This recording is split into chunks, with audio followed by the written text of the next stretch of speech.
overcoming the I must do it all alone mentality. Learning to ask for help. Sometimes we believe we have to carry the whole world on our shoulders, that asking for help is a sign of weakness. But have you ever considered that this stubbornness might be the biggest obstacle standing between you and your dreams? Today's story is about a young man named David, who tried to achieve his dream entirely on his own, but along the way he discovered his limitations. More importantly, he learned that asking for help doesn't mean you failed. It's actually a necessary part of the journey towards success. Once upon a time, in a small village surrounded by lush green fields and dusty stone paths, lived a young man named David. Most villagers were farmers, and life here was peaceful but full of hardship.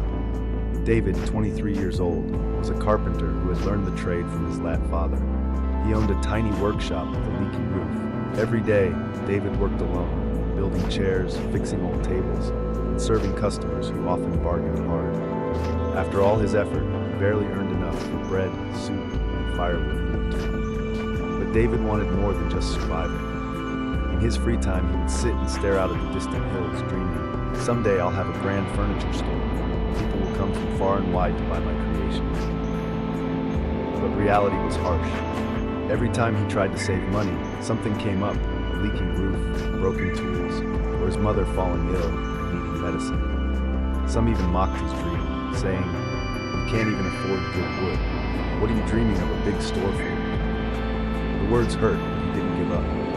One day, an old man named Aziz, a wealthy and experienced merchant, visited the shop and ordered a large dining table, asking for it to be completed within a week. It was the biggest order David had ever received. But by the third day, David ran out of wood.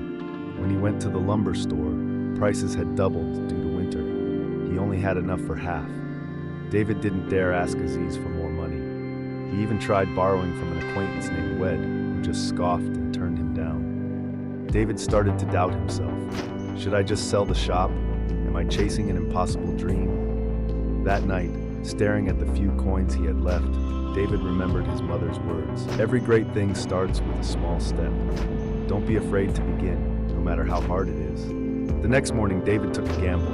He brought a few foldable chairs he'd made to the city market, hoping to sell them. If they didn't sell, he wouldn't even have money to return home. At first, no one paid attention, but by noon, a wealthy lady walked by, impressed by his craftsmanship. She bought them all. With that money, David bought the remaining wood and finished the tables on time. Mr. Aziz was pleased and said, "You're talented. Never give up on your dream." Word spread. Orders came from nearby villages. Then came a big opportunity. A city merchant requested 10 dining tables within a month. The pay was great, but the requirements were strict. High-quality wood, tight deadline, no helpers, and David's shop was still tiny. But he accepted. That night, he laid out a plan. If he worked day and night without rest, he might finish in time. But again, he didn't have enough money for wood. In the end, he sold his father's watch, his most treasured keepsake. As he handed it over to the pawn shop, tears welled up. But he knew, to achieve something great, sometimes you must be willing to sacrifice. David worked non-stop, skipping meals, barely sleeping, hands cracked, head aching. Villagers warned, "David, take a break, you'll collapse." But he didn't listen. In the final week, one table cracked due to bad wood. David broke down in despair. His mother came in, saw him slumped over, and gently said, "Son, take a rest. Life isn't just about chasing dreams, it's also about taking care of yourself."